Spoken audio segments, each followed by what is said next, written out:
चल बेटी फिर मैं तुझे अपना काम समझाऊँ। जैसे बच्चे की उंगली पकड़ी ऐसे रुक्मण की उंगली पकड़ दी और दोनों बहनों की ओर चल पड़ी। उधर तारा अपने छत पे बैठी हुई अपने बाल सुखा रही है। तारा की बाल सुखाते सुखाते जैसी नजर सामने पड़ी तो क्या देखा, ये दोनों चली आ रही है। तारा मन में विचार करने लगी कि ये तो बुढ़िया आ रही है, तो मेरे कि है तो ये मेरी बहन, मैं महलों की रानी बन के रहूँ और मेरी बहन मेरे ही महलों में झाड़ू पोछा नौकरों की तरह काम करे, मेरा दिल नहीं मानता। कहती ठीक है, अगर अब ये यहाँ तक आ ही गई है तो ऐसा करे, मेरे महलों में एक माँ का मंदिर है, इस मंदिर की रोज सफाई किया करो, घर चली जाया करो, बस मैंने इससे और कोई काम नहीं लेना। और उन्होंने प्रभात के समय उठना, स्नान करना, अपने बाबा को मलमल के धोना, सुंदर वस्त्र पहने, आरती का थाल सजाना, सीधी महलों में आके मंदिर की दहलीजों में आरती का थाल रख देना, झाड़ू नहीं देना, पोछा नहीं देना, अपने गीले बाल खोल लेने, अपने गीले बालों से मंदिर की सफाई करके जय माता दी जय माता दी सफाई करके गीले बालों से माँ के चरणों में बैठ जाना, माँ के भजन सुनने, माँ के भेंटें सुननी, आरती होनी, प्रसाद लेना, घर को चले जाना। ऐसे करते करते कई साल बीत गए। एक दिन ऐसी रुक्मणी प्रभात के समय उठी, स्नान किया, अपने बालों को मलमल के धोया, सुंदर वस्त्र पहने, आरती का थाल सजाया, सीधी महलों में आके मंदिर की दहलीज में थाल को रख अपने गीले बाल खोल लिए, अपने गीले बालों से मंदिर की सफाई करके माँ के चरणों में बैठ गई। जिस तरह हम सब भगतजन बैठे इसी तरह उस मंदिर में भगतजन बैठे हैं, माँ का भजन हो रहा है, ढोलक बज रही है, छेने बज रहे हैं, मर्दन बज रही है, भगतजन झूम रहे हैं, नाच रहे हैं, जय जयकार कर रहे हैं। जैसे ही एकदम भजन समाप्त हुआ, एकदम अचानक तारा खड़ी हो गई। कल संतों भक्तों, आज हम तो भगतजन बड़े ही किस्मत वाले हैं, बड़े ही भाग्यशाली। क्यों? हम ये जो माँ के नाम का गुणगान कर रहे हैं, हमारी श्रद्धा भक्ति भाव देख के, हमारी भेंटें सुन के माँ इतनी प्रसन्न, इतनी खुश हो गई है कि माँ आके हमारे बीच में खड़ी हो गई है। भक्तों मांग लो, कुछ मांग सकते हो तो आज माँ बड़ी खुश है, माँ बड़ी दयाल है। जब तारा ने इतनी बात कही तो जितने भक्त बैठे थे, जिसको जिस चीज की कमी थी, माँ के आगे फरियाद करने लग पड़े। तो रुक्मण के साथ एक भक्त ने बैठे थे, फटाफट अपने पल्लू से कैसे खोले, माँ के आगे अरदास की कि माँ मेरा कोई रुका हुआ काम है भगवती, मेरा काम बन नहीं रहा, और अगर वो मेरा काम बन गया ना भगवती, जिस तरह यहाँ पर तेरे नाम का गुणगान हो रहा है, मैं सारी रात अपने घर में माँ तेरे नाम का गुणगान कराऊंगी, तेरे नाम का जागरण कराऊंगी। और रुक्मण ने देखा कि जितने भक्तजन बैठे सभी ने कुछ ना कुछ मांग लिया है, तो मैं पीछे क्यों रह जाऊँ। रुक्मण ने फटाफट अपने पल्लू से पैसे खोले और माँ के आगे अरदास की, कहने की माँ मेरी शादी को कई साल हो गए हैं, लेकिन मेरे घर में कोई औलाद नहीं, अगर मेरे घर बालक लड़का हो गया भगवती, तो मैं भी अपने घर में माँ तेरे नाम का जागरण कराऊंगी। आरती हुई, भगतजन अपने अपने घरों को चले गए। लेकिन ये थी उस समय की बात। देखिए आज वही नज़ारा है, माँ की पावन ज्योति जग रही है और हम सब भगत माँ के चरणों में बैठे हैं। कहते हैं विश्वास है तो भक्ति है। अगर विश्वास है, जिन जिनको विश्वास है, अगर किसी का काम कोई रुकावट आ रही है, नहीं बन रहा, माँ के सामने खड़े होकर माँ के आगे अरदास कर दीजिए। अगर आपकी बेनती, आपकी अरदास माँ से मिल गई, आपकी तार से तार माँ से मिल गई, तो समझो आपकी मनोकामना पूरी हो गई। प्रेम से बोलिए सच्चे दरबार की।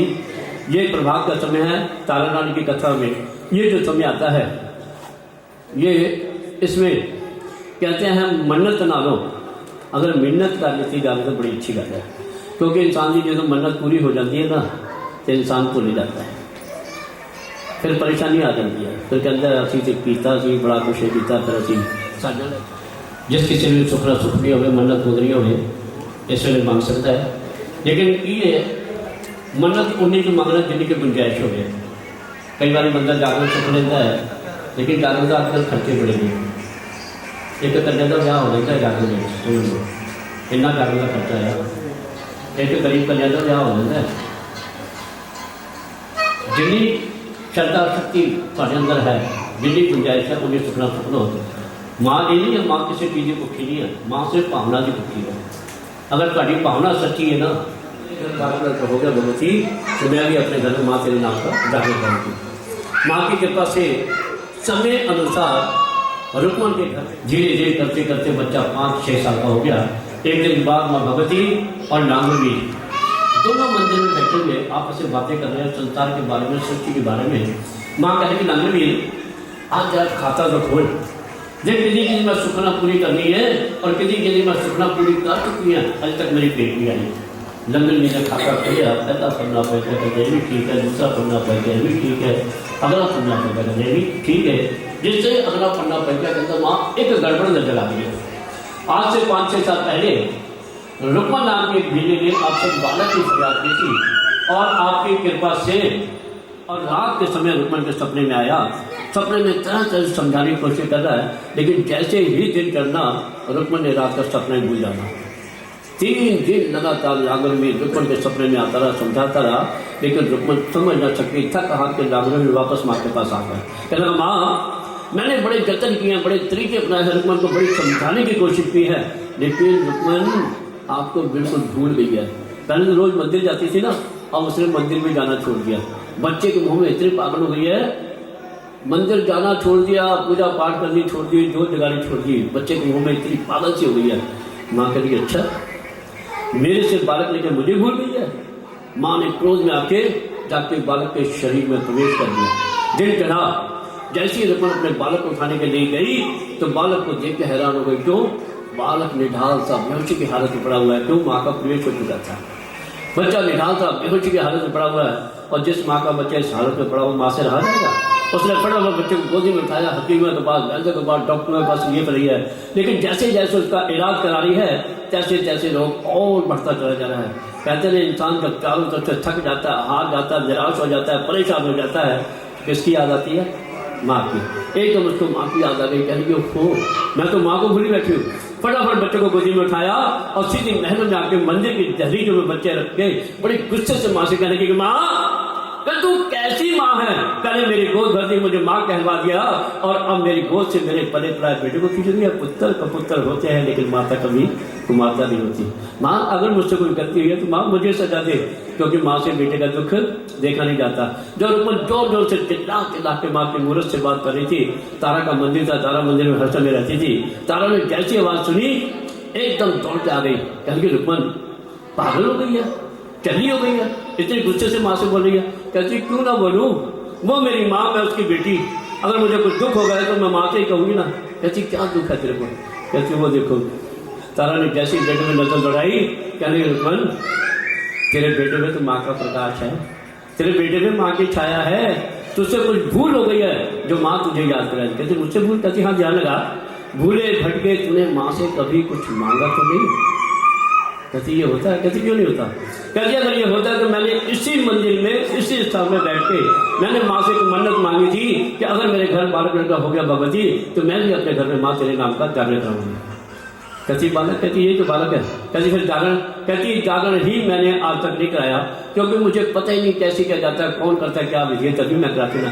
कहती, रुक्मन फिर तेरे से यहीं पर भूल हो गई है, जा अपनी इस भूल को सुधार ले और अपने घर में माँ का जागरण करा ले। मैं तुझे वरदान देती हूँ, तेरे बालक को कुछ भी नहीं होगा, तेरा बालक उसी तरह हंसता खेलता फिर मुझे नजर आएगा, लेकिन जो तूने शब्द मुँह से निकाला था उस शब्द को पूरा कर ले, अपने घर में माँ का जागरण करा ले।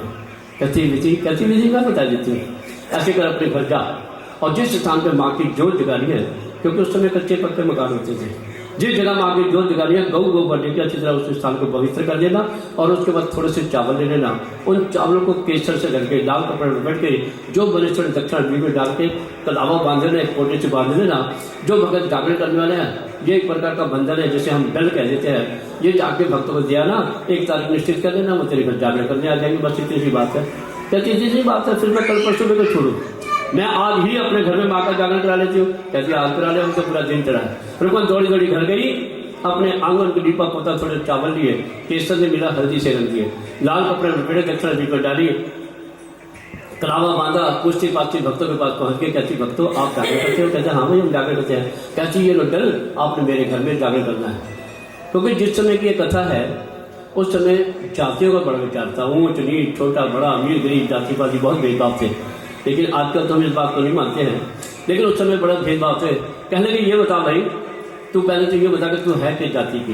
कहती, मैं तो छोटी जाति की हूँ। कहती, फिर भाई हम तेरे घर जागरण करेंगे, हम तो उच्च जाति में ब्राह्मणों के विद्वानों के घर में जागरण करते हैं। कहती, फिर मेरे घर? कहती, तुझे सलाह किसने दी है जागरण की? कहती, महारानी तारा। महारानी तारा ने? अरे वो मंडल की महंत है, मंडल की हेड है, वो खुद जागरण करती है, ये डल उसी को दिया, वही तेरे घर में जागरण करेगी। तारा ने, रुक्मन ने डल लिया, फटाफट पहुंच गई महारानी तारा के पास पहुंच के कहती, महारानी जब आप खुद जागरण करती हैं तो आप मुझे इधर उधर क्यों भेज रही हैं? ये लीजिए, मैं आपको ही डल देती हूँ, आपने ही मेरे घर में जागरण करना है। तारा ने डल लिए, माथे से लगाए। कल रुकमन जा घर में जाकर जाकर की तैयारी कर और किसी बात की चिंता मत करना, घबराना मत, ये मत सोचना मैं मेहनत कराने तेरे घर नहीं आऊँगी, मैं तेरे घर जरूर जरूर जरूर आऊँगी। और रुकमन तो अपने घर में जाकर जाकर की तैयारी करने लग पड़ी। और इधर तारा के पास सैन भगत जी बैठे हैं। कहेंगे सैन भगत जी उठो, अपनी मंडली के जितने मेंबर हैं ना सभी को जाकर संदेशा दे आओ कि आज की रात हमें रुकमन के घर में जागरण करने के लिए जाना है। सैन भगत जी उठे, अपनी मंडली के जितने मेंबर थे सभी को संदेशा देने के बाद सैन भगत जी राजा के पास पहुंच गए। कहने लाइए राजा जी, क्योंकि सैन भगत का एक काम होता है रोजाना राजा की दाढ़ी बनाने का, क्योंकि सैन भगत की जाति से नाई से। राजा के पास पहुंच के कहने लाइए राजा जी मैं आपकी दाढ़ी बना दूँ। अब दाढ़ी बनाते बनाते जान के साबुन से भरा हुआ वंश राजा के होठों पर मार गया। थोड़ा सा साबुन वाला गंदा पानी जब राजा के मुंह में चला गया तो राजा एकदम क्रोधित हो गया। कहने सैन भगत, अरे ये तूने क्या कर दिया, गंदा साबुन वाला पानी मेरे मुंह में डाल के तूने तो मेरा धर्म भ्रष्ट कर दिया। सैन भगत मौके की तलाश में हाथ जोड़ के खड़ा हो गया। कहने राजा जी ये पानी आपके घर का, ये साबुन आपके घर का, मैं नौकर आपके घर का, थोड़ा सा साबुन वाला गंदा पानी आपके मुंह में चला गया तो आप इतने क्रोधित हो रहे हो। और आज आपकी रानी तारा वो नीचे घर में जागरण करने की जा रही है। सामने महारानी तारा ने डल ली है और जब भगत ये डल ले लेते हैं ना, आंधी तूफान बारिश और बेशक घर में कोई मौत क्यों ना हुई हो, जब ये डल ले लिए जाते हैं एक बार आके जो जगा के मंडली के जिस मेंबर के घर में कोई हादसा होता है वो माथा टेक के वापस चला जाता है। बाकी सारी मंडली बैठ के माँ का जागरण करते हैं। इस पंच स्मारक का नियम है। राजा कहते इसका मतलब आज की तारा रुकेगी नहीं। कहता रुक सकती है, रुक सकती है अगर आप सारी रात जागते रहो तो। राजा कहने का जागना ही तो मेरे लिए बड़ा मुश्किल है, क्योंकि राजपाट के कामों में इतना थक जाता हूँ पल लेटते कि मुझे नींद आ जाती है। कहते राजा जी बुरा ना मनाओ, तो जगाना मेरा काम है आपको। राजा कहने के कैसे? कहते हाथ आगे करना।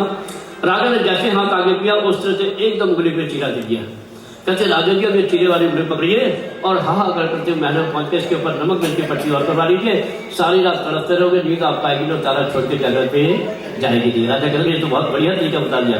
अब राजा ने चीरे वाली उंगली पकड़ी और हाहाकार करते हुए महल में पहुंच के तारा को आवाज लगाई। कहने तारा आज मैं शिकार खेलने जंगल में गया था, तीर कमान चलाते समय शिकार खेलते समय मेरी उंगली में चीरा आ गया है, ऐसे कर अंदर से नमक मिर्च मेरे जख्म पे बढ़ गए। कहने स्वामी कैसी भोली बातें करें, एक राजा होने के पश्चात ऐसी भोली बातें, एक तो जगह में ऊपर से नमक मिर्च। कहता फालतू बोलने की जरूरत नहीं, जो मैं कह रहा हूँ मेरी आज्ञा का पालन किया जाए। क्योंकि एक तो राजा था और दूसरा उसका पति, क्योंकि उस समय की नारियां जो थी बड़ी पतिव्रता नारियां होती थी। पति जो भी कहता था ना, पत्नी की क्या मजाल इनकार कर जाए, पत्नी इनकार नहीं करती थी, क्योंकि उस समय की नारियां बड़ी पतिव्रता। जिन्हीं की मैं कथा कर रहा, समझ आ रही है? समझ आ रही है?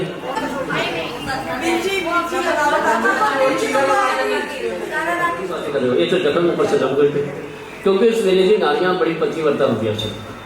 पति जो भी कह देता सी, पति ने की मजाले इनकार कर दिया, बड़ी पति अगर दिन रात कहता सी ना, पत्नी कहती हाँ स्वामी जो तुम कह रहे वो सही है। लेकिन आज भी नारी पतिव्रता ऐसी गल नहीं है, क्योंकि आज की नारी बड़ा पढ़ लिख गई है, सियानी हो गई है। पहले उसकी पतिव्रता का मतलब पति की सेवा, होने इन्होंने पतिव्रता का मतलब भी डाला है, पतिव्रता यानी पति नहीं वरतो, चीज गल है पति नहीं वरतो। तो देखो ना सर्दी का टाइम है, थोड़ी जी रजाई चुकन गया, कहती हाँ जी उठ गए जे, कहता कोई उठ गया मैं तो ऑफिस जाना है, कहती उठ गया ऐसा करो ना 2 कप चाह बना लो, एक आप भी पी लो, एक मैंने भी प्या दो, है ना। ये भाई बड़ा खुश हो रहा है, कहता है ये रास्ता नहीं हो जाएगी करके, कोई चिंता ना करे, ये जरा हादसा जरा ना बंद हो जाएगा, जितना खोल के हंसना ना। देखो एक बार मैं ऐसे जाकर करके ना अपने बारे रपड़ी, राजा और जोर जोर से चिल्ला उठा, कहने लगा तारा अब तो मेरे बहुत जलन होने रपड़ी, ऐसा कर मेरा सिर अपने गोद में रख ले और पक्के से मुझे ठंडी ठंडी हवा कर, शायद मुझे चैन, मुझे नींद, मुझे आराम आ जाए। तारा ने राजा का सिर अपने गोद में रख लिया और पंखे से ठंडी ठंडी हवा करती जा रही है, साथ में तार से तार माँ से मिला ली कि माँ ये मेरे साथ क्या बन गया है, मैंने तो तेरे नाम के गल लेने, मैं तेरे नाम के गल लेने, जे मैं जावा तो मैं मान बड़ा पावा और जे रह जावा तो मैं मान गावा। और संत भगत पुछन के ना गलों का महत्व, उन्हें संता भगतन में की बतलावा, किस विध मैं मात तेरी जाके जावा। राजा मेरी गोद में लेटा है, अगर मैं इसे तरफता हुआ छोड़ के जाती तो मैं अपने पति घर पे जाती हूँ, नहीं जाती तो भगत जन बैठे मेरा इंतजार करना है, कहे वाह है खुद घर में बैठी और हम लोगों को नीचे घर पर नहीं दिया, जाओ जाके कर आओ है। मुझे उनसे लज्जित होना पड़ेगा, अपमानित होना पड़ेगा। भगवती मैं क्या करूँ, मैं मजबूर हूँ, मैं जाना चाहती हूँ, लेकिन राजा मेरी गोद में लिखा है और मैं इसे तुरंत तो छोड़ के नहीं जा सकती क्योंकि मैं पतिव्रता हूँ। माँ ऐसा कर, जितना समय मुझे रुक्मण के घर में आने जाने में लगता है ना, सिर्फ इतने समय के लिए मेरे पति को योग निंदा दे दीजिए जिससे मेरा पति चैन की नींद सो जाए। और माँ मैंने जो तेरे नाम के डंडे लिए हैं जोत पे चढ़ा के जो तू माथा टेके, मैं जल्दी से जल्दी वापस आ जाऊंगी। सिर्फ इतने पल के लिए, जितना समय मुझे रुक्मण के घर में आने जाने में लगता है ना, इतने समय के लिए मेरे पति को योग निंदा दे दीजिए, मेरे पति को गहरी नींद दे दीजिए। उसी समय जैसे तार के तार से तार माँ से मिली, उसे माँ की कृपा एकदम ठंडी ठंडी हवा चलने लग पड़ी कि ठंडी ठंडी हवा चला जाए। राजा नींद भर सो गया। राजा जब गहरी नींद में सो गया, तारा ने काफी हिला डुला के देखा। जब उसको पक्का यकीन हो गया कि वाकई में राजा गहरी नींद में सो गया है, तारा ने अपनी गोद निकाली, सिर के नीचे तकिया रखा, उसका 16 श्रृंगार किया। जैसे महल में बाहर निकलने लगी तो क्या देखा, हर दरवाजे पे पहरेदार, क्योंकि राजा ने पहरेदारों से कह दिया था कि आज की रात तारा महलों से बाहर नहीं निकलनी चाहिए, जिस रास्ते से भी निकली जिसकी ड्यूटी होगी उसे दंड दिया जाएगा। सारे पहरेदार मुस्तैदी से पहरा दे रहे हैं। जब किसी रास्ते से भी तारा को निकलने नहीं दिया, तारा फिर आपके वापस महलों में आकर फिर माँ को याद किया कि माँ मेरे पति को जो योग निंदा आपने दे दी, मेरा पति तक गहरी में सो गया भगवती, लेकिन मुझे अभी तक रास्ता नजर नहीं आ रहा। माँ मुझे रास्ता भी दिखाओ ना। उस समय माँ की कृपा हुई, तारा को दीवार के सारे पर रस्सी लटकती नजर आई। तारा फटाफट उसी रस्सी के सहारे महल के बाहर छुटम बारिश आ रही है, अंधेरी रात है, लेकिन माँ की जवानी माँ की भक्ति दौड़ती हुई चली जा रही है। आगे तारा को चोर मिल गया, चोर ने झपट्टा मारा, साड़ी का पल्लू पैर के ऊपर हिली, तारा की छिटक के निकल गई। तारा ने चीजों की परवाह न की और छीना छुट्टी करते हुए चोर के हाथ से छिटक के सीधे रुक्मण के घर पहुंच गई। कहने के रुक्मण जल्दी कर, माँ को भूख लगा, जल्दी से मुझे प्रसाद दे, क्योंकि मैं राजा को सोता हुआ छोड़ के आई हूँ। अगर मेरा राजा जाग जाना बड़ा डर हो जाएगा, देर मत कर, जल्दी माँ को भूख लगा और जल्दी से मुझे प्रसाद दे। कहती वाह महारानी, एक तो वैसे ही लेट आ रहे हो और आए भी एकदम जाने की तैयारी। आज हो कुछ देर बैठो, कोई कथा कोई प्रसंग कोई माँ के भेंट सुनाओ, फिर चली जाना। आज पता मेरे कितने अच्छे नसीब है जो मेरे घर में माँ का जाकर हो रहा है और आप आज तुम जाने की भी तैयारी है। कहते रुक्मण आज मुझे मत रोकना, किसी दिन आऊंगी, कितनी भेंटें करेंगे ना तुम्हें सब भेंटें सुना के जाऊंगे। क्या महारानी जाकर मेरे घर आ जाएगा, भेंटें सुनाने किसी दिन ऐसी बातें कर रहे हो। जब आपस में दोनों बातें कर रही है, बहस कर रही है, बहस करते करते जितना समय तारा ने अपने पति की योग निंदा का मांगा था वह समय पूरा हो गया और खेल तो सारा माँ का ही रहता है। खेटा सारियाँ मांगिए रचियाँ उन्होंने। राजा के पीछे नींद खुल गई कि पाचे पाचे हरी चंद डालता उसे तारा रानी नजर ना। जैसी राजा की नींद खुली, राजा की तुम देख के इधर उधर देखा, कहते तारा, इसका मतलब जरा से आग लगी, मुझे सोता को छोड़ के तारा निकल गई, लेकिन कहाँ गई है, कैसे गई है, किधर से गई है, मैंने तो पहरेदार लगाए थे। जैसे राजा महल से बाहर निकला, दीवार के सारे रस्सी लटकती देखी, कहने लगा इसका मतलब तारा इसी रस्सी के सहारे महल के बाहर निकल गई है। कहता आप देखता हूँ ये जाती कहाँ करती क्या है। राजा भी फटाफट उसी रस्सी के साथ महल के बाहर, चम चम बारिश आ रही, अंधेरी रात है, लेकिन राजा दौड़ते हुए चला जा रहा है। राजा को आगे वही चोर मिल गया जिसने तारा को लूटा था। अंधेरी रात एक दूसरे की शक्ल नहीं दिख रही, लेकिन इतना जरूर पता लगता था कोई खड़ा है, लेकिन ये नहीं पता लगता था कौन है। राजा ने चोर से पूछा भाई कौन है, कैसे खड़ा यहाँ पर और क्यों खड़ा है। कहता मैं जो हूँ तो हूँ, पहले तो ये बता कि तू कौन है जो मुझसे सवाल जवाब कर रहा है, कौन तू। उसे ये नहीं पता कि हमारा राजा ही खड़ा है। अब राजा मन में विचार करने लगा कि अगर मैंने इसे बता दिया मैं राजा हूँ तो ये अंधेरे का फायदा उठा के भाग जाएगा, क्योंकि एक यही रास्ता और कोई रास्ता नहीं है और इसी रास्ते से तारा निकली है, इसको कुछ ना कुछ पता जरूर होगा।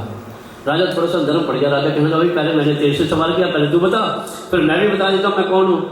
चोर कहने लगा मैं तो चोर हूँ, अंधेरी रात में खड़ा हूँ, कुछ लूटे नहीं खाते। राजा कहने लगा फिर कुछ लूटा। कहता किस्मत ही खराब थी, यहाँ से एक औरत एक नारी निकली थी, हीरे जवाहरातों से लगी थी, मैंने उसके साथ छीना छपटी बड़ी की है। छीना छपटी करते करते उसका साड़ी का पल्लू जिसमें हीरे जवाहरात लगे हैं फट के मेरे हाथ में आ गया है और उसकी पैरों की पजेबें छिटकते हुए भी निकल गई जिसमें हीरे जवाहरात लगे हैं। लेकिन आज बड़ा अचंबा हो रहा है कि जैसे ये दोनों चीजें मैं उठाने लगता तो मैं अंधा हो जाता हूँ। राजा कहने लगा भाई ऐसी कौन सी चीज है जिससे तू अंधा हो जाता, जरा मुझे दिखा। अब चोर आ गया, राजा पीछे पीछे। चोर ने दूर से इशारा कर दिया वो पड़े दोनों चीजें। राजा जैसे दोनों चीजों के पास पहुंचा, राजा की अपनी चीजें से पहचान किया। राजा ने जैसी दोनों चीजें उठाई, एकदम बिजली गरजने लग पड़ी। बिजली के गरज से रोशनी हुई, चोर की नजर राजा के ऊपर पड़ गई। चोर तो एकदम नौसे ग्यारह सब कुछ छोड़ के भाग गया। राजा ने दोनों चीजें उठाई और ढोलक और छने के आवाज के सहारे कहाँ पहुंचे? रुक्मण के घर। क्या देखा? अंदर से दरवाजा बंद और अंदर भजन कीर्तन हो रहा है। ढोलक बज रही है, छेने बज रहे हैं, मर्दन बज रही है, भजन कर रहे हैं।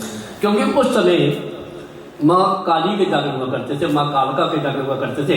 जैसे आज हम खुले पंडालों में बैठते थे, खुले पंडाल होते थे, बंद कमरे के अंदर जागरण होते थे। जागरण करने वाले और जागरण कराने वाले एक कमरे के अंदर बंद हो जाते थे।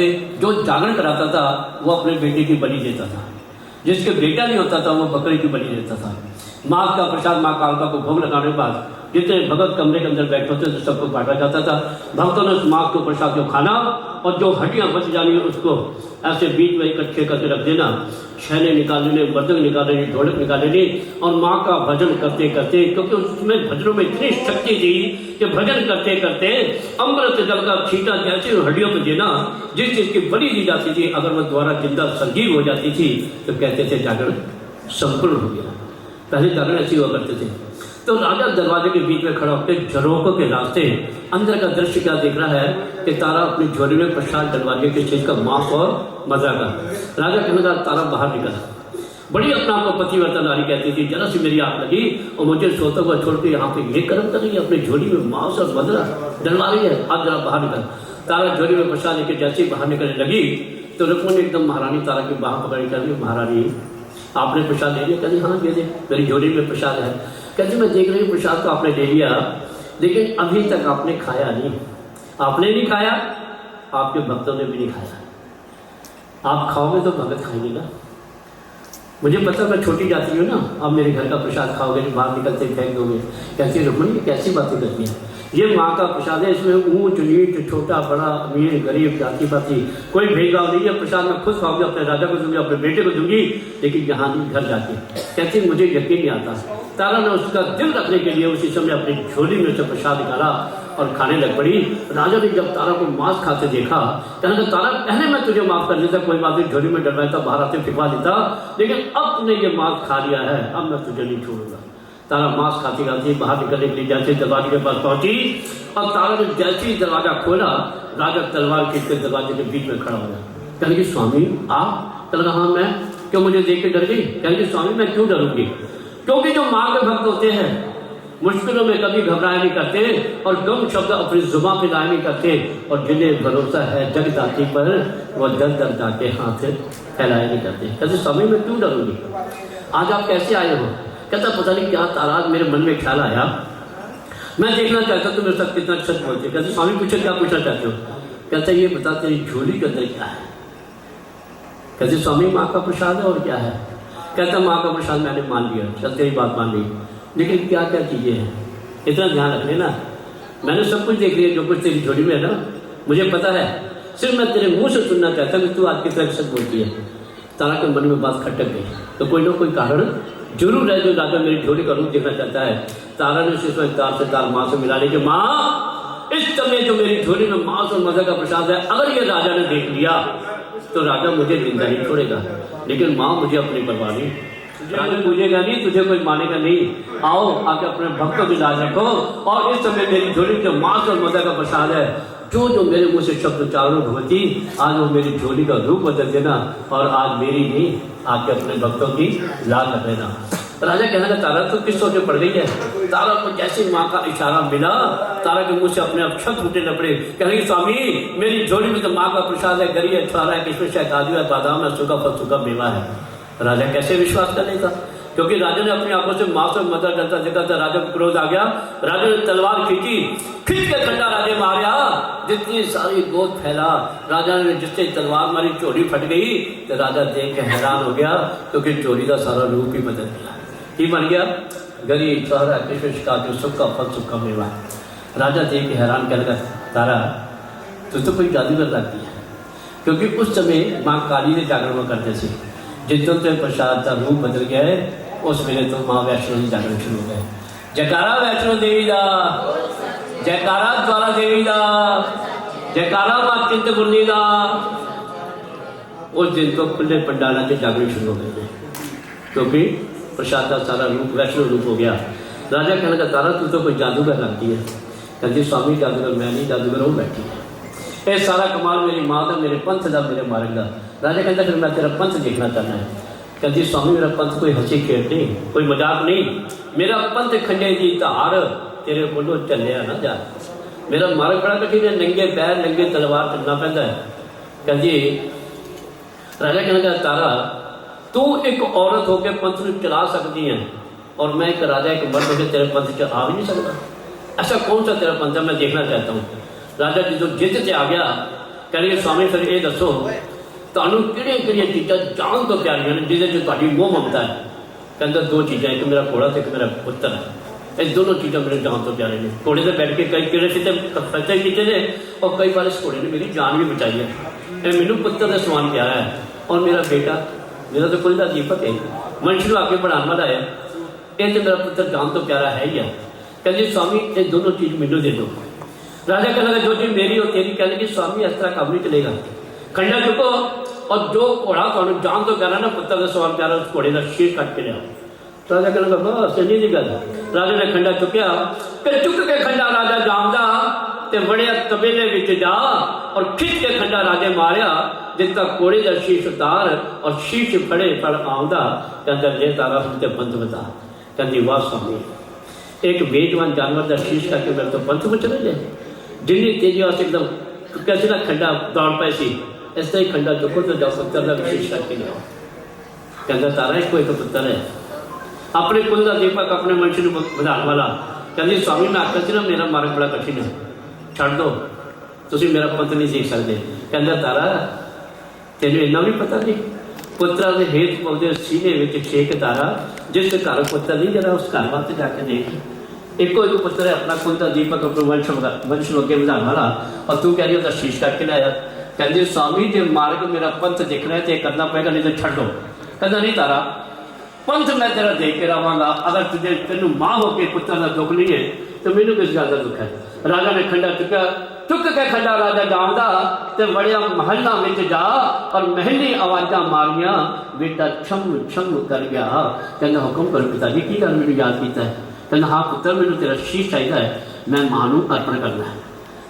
देखो उस मेरे पुत्र पीछे आज्ञा कर पिता ने शीश मंगया तो पुत्र ने इनकार नहीं किया। और आजकल जो पुत्र मेरी गल कह के निकलो तो पुत्र मैंने तेरा शीर चाहिए। कहता पापा तू अपने चढ़ा। बेटे ने शीर झुका लिया। राजा ने बेटे को नहला धुला के कंधे पे बैठा के तिलक लगा के खिंच के खंडा राजा मारिया जिसका पुत्र का शीश उतार और शीर के खड़े पर आमदा कंधा लै तारा हूं ते पंथ उतार। कहते स्वामी जल्दबाजी ना करो, हम घोड़े और बेटे के शरीर के छोटे छोटे टुकड़े करो, इन मांस के टुकड़ा धो सवार के वैटोए छुपा के वैटोए चूल्हे के उत्ते रख के नीचे लकड़ियां जोड़ दो। राजा कहने लगा तारा जो तू कह रही है मैं करता जा रहा है, लेकिन जो तू पंथ दिखाने वास्ते कह रही है अगर तू पंथ नहीं दिखाया ये निकला शीश करके दूसरी तरफ तेरा जागरण कर दूंगा। कहती स्वामी मैनू मंजूर है। राजा ने उससे मेरे घोड़े और बेटे के शरीर के छोटे छोटे टुकड़े किए और मांस के टुकड़ा धो सवार के वैटोए छुपा के वैटोए चूल्हे रख के नीचे लकड़ियां जोड़ दी। और जिससे तारा उन लकड़ियों अग लगाने लगी तो राजा ने एकदम तारा की बाह फड़ ली। कहलेगा तारा तू तो बड़ी टुकड़े कर देते तू आकर दोस्त मार के वैटोए छुपा दे मैं वैटोए छुपा देते तू आकर वैटोए चूल्हे रख दे मैं चूल्हे रख दे तू आकर चूल्हे की लकड़ियां जोड़ दे मैं नीचे लकड़ियां भी जोड़ दी और तू बड़े आराम नाल इहदे च अग लगाने लगी है। जा अगर तेरे अंदर कोई ताकत कोई शक्ति कोई भक्ति है तेन सुखा लकड़ियां च अपने आप अग लगनी चाहिए है। मैं तेन किसी चीज नाल अग नहीं लगा दांगा, मैं तेन किसी चीज नाल अग नहीं लगा दांगा। अगर तेरे अंदर सच्ची भक्ति है तेना सुखिया लकड़ियां च अपने आप अग लगनी चाहिए। तारा ने किस तरह मां को याद किया आओ प्रभात मेरे सामने सारे मिलकर याद करते हैं। चारों के विचों हथ कट लो नाल मेरे मेरे तालियां भी बजाओ।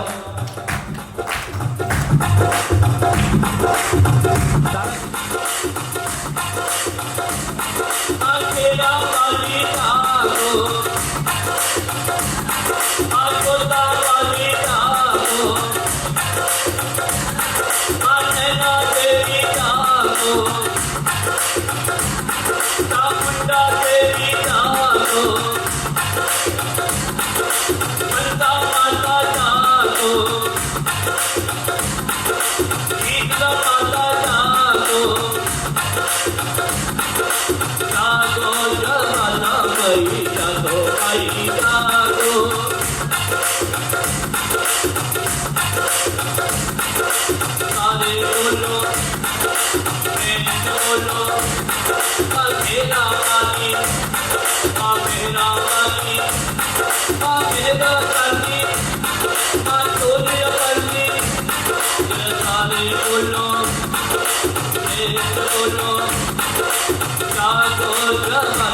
माई जागो माई जागो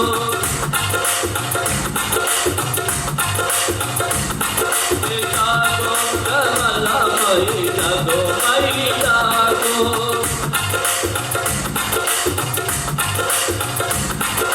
तेरी सेवा हक पर आया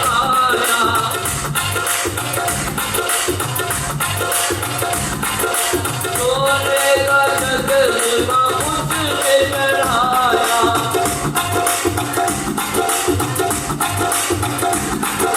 जागो कमला माई जागो माई जागो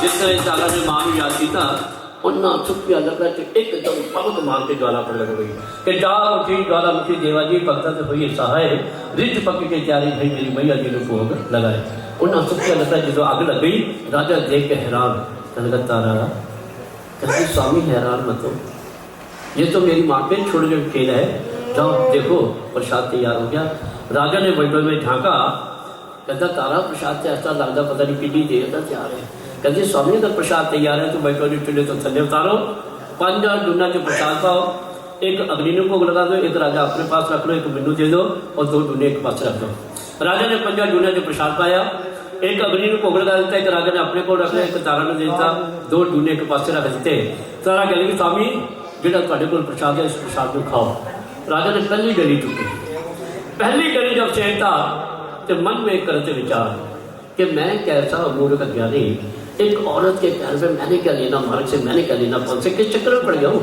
एक राजा रात पड़ करने वाला दूसरी गली उठाई तो बेटे की कटी हुई हाथ चाल बेटे के प्रति राजा का मोह जाग उठा राजा जाग जाग मेरा पड़ा कहती स्वामी मैं हुण तो रोंदा राजा मेरे तो किसका करदा बर्दाव राजा कहता तारा घोड़े के कारण मैं तो रोंदा ते पुत्र का करदा बर्दाव तारा ने मेरा डोल गया तारा हुण मेरा मन डोल गया हुण मेरे को कुछ नहीं होगा इस तरह मेरे पुत्र को जिंदा कर दे कहती स्वामी मरे हुए जीव कभी जिंदा नहीं होते पावे लाखों पड़िए वाणी और सूखे वृक्ष कभी हरे नहीं होते चाहे जितना मर्जी डाल दो पानी इसकी आत्मा पता नहीं कहाँ कहाँ की करी हुई है और आप कहते इसको जिंदा कर दो कहना तारा तेरी माँ चोरी का रूप बदल सकती है सुप्रिया लकड़ा आग लगा सकती है लेकिन मेरे पुत्र को जिंदा नहीं कर सकती एक बार क्या अपनी माँ कहती अच्छा इतना यकीन हो गया कहना हाँ करा मुझे यकीन हो गया है कि माँ सब कुछ कर सकती है कहती है ना यकीन हो गया चौथा डूना चुको और सीधा जाके तबेले से घोड़े भी लेके आओ राजा ने चौथा डूना चुका तबेले पहुंचा तबेले दरवाजा खोलिया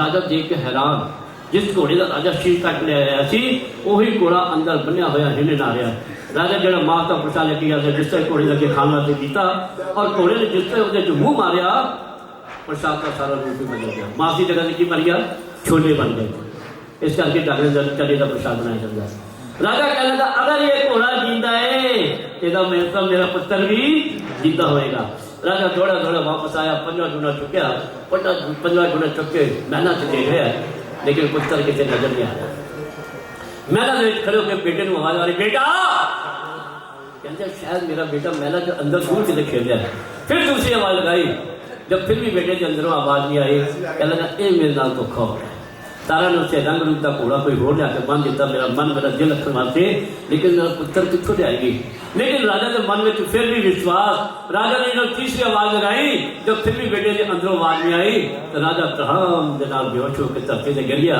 लेकिन राजे की तीसरी आवाज कितने पहुंच गई माँ के कंधे माँ के चलना थे और माँ भगवती उस वेले बच्चे को गोदी की लैके डोरिया दे रही है चूल्हा दे रही है कह रही पुत्र तेरे पिता की आवाज आ रही है तेरा पिता तेरे याद कर रहा है तेरे पिता तेन वाजा मार रहा है कहता माँ पिता ने तो मैनू कहते नहीं पुत्र सारा खेड मैं ही रचाया से क्यों क्योंकि तेरी माँ मेरी भक्तनी है तेरा पिता मैनू नहीं मानता तेरे पिता का अहंकार मोह ममता पाप देश विषय विकार दूर करने वास्ते सारा खेड मैं ही रचाया सी आज वह समय पूरा हो गया है जा पुत्र तेरे पिता में जो तेरी बड़ी लोग है जा अपने पिता को कहता माँ लोग तरसते ने दर्शन करने वास्ते और मैं देखो पिता किसी वाला थोड़ी झोली च बैठा थोड़ी गोदी च बैठा डोरिया दे रहे जो तुम मैनू मैं कितना चला जावा माँ कहनी पुत्र मैं तो तेरे को हर वेले याद करेगा ना जिस वेले तू याद करेगा उस वेले तेरे पास आके खड़ी हो जाऊंगी क्या लगा माँ वचन दो माँ ने उस समय वचन दिता कि जो भी सच्ची भावना सच्ची श्रद्धा नाल मेरी याद करेगा एक बारी उहदे कोल मैं आके खड़ी जरूर हो जावांगी, बाकी पहचानना ना पहचानना उसे नसीबा की गल है।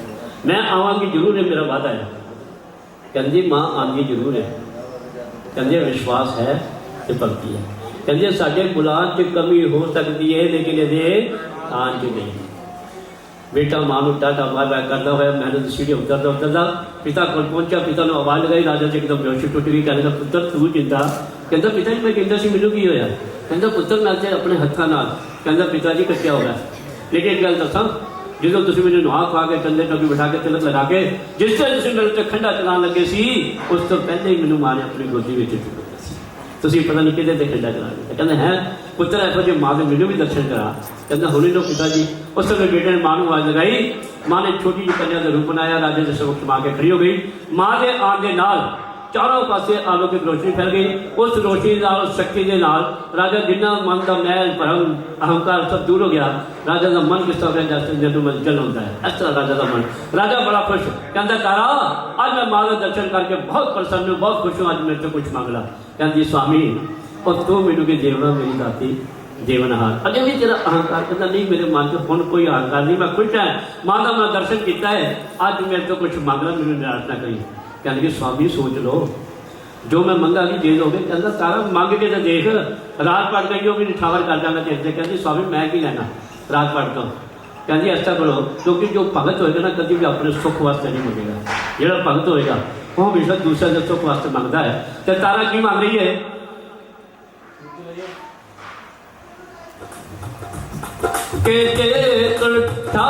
राजा मेरा राजा अगर बहुत ही खुश है ऐसा करते आने वाले समय वास्ते एक मंदिर बनवा दे शहरों पार, ते मंदिर बनवा दे दुर्गे माता और जिते भजन होवे दिन रात।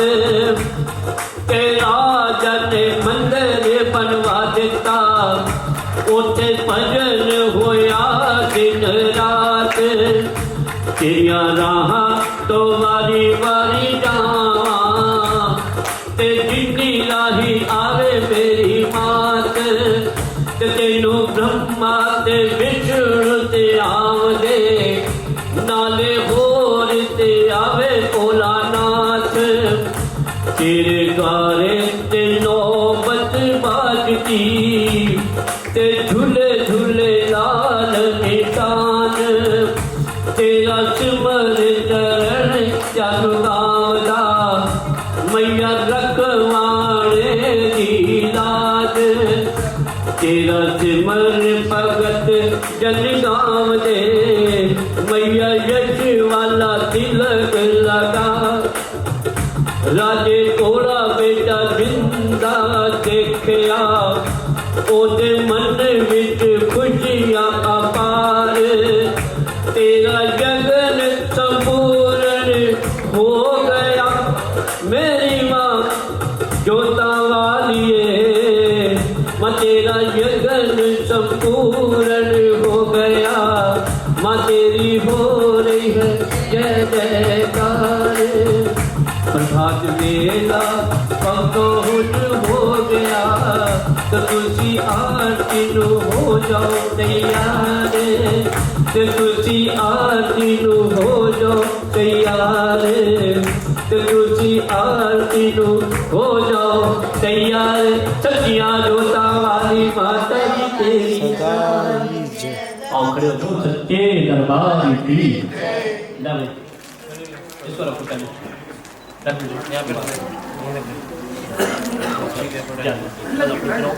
माता मनोकामना पूरी करें।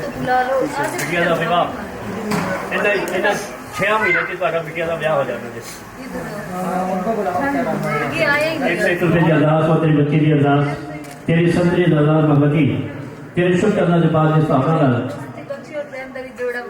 हाँ इधर मेरी जोड़ा बारी बारी की हो गई।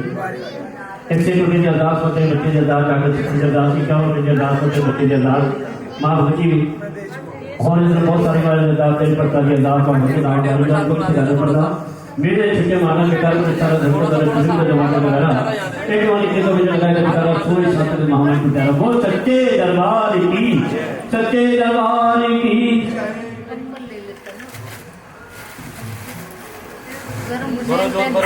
लो जी आरती उतारो। आरती ऐसे ऊपर नहीं जानी करनी आज आरती करनी है। लो, चलो लगा बेटे लगा दे भैया भैया भाई चलो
जानी।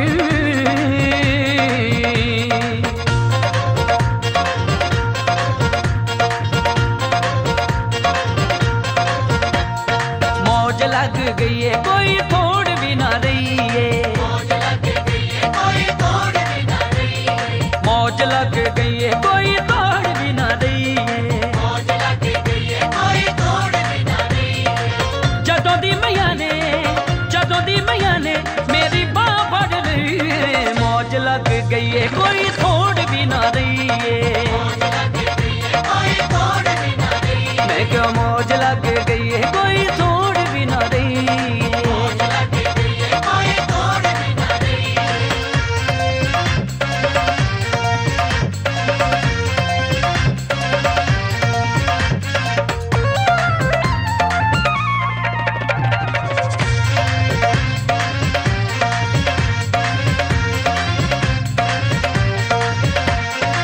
जदों दियां वादेदार होया मंजूरियां, जदों दियां वादेदार होया मंजूरियां, मुक गए न बैठे सब मुक गईयां दूरियां, मुक गए न बैठे सब मुक गईयां दूरियां। गमी भी ना रही कोई कमी भी ना रही है, गमी भी ना रही कोई कमी भी ना रही है, गमी भी ना रही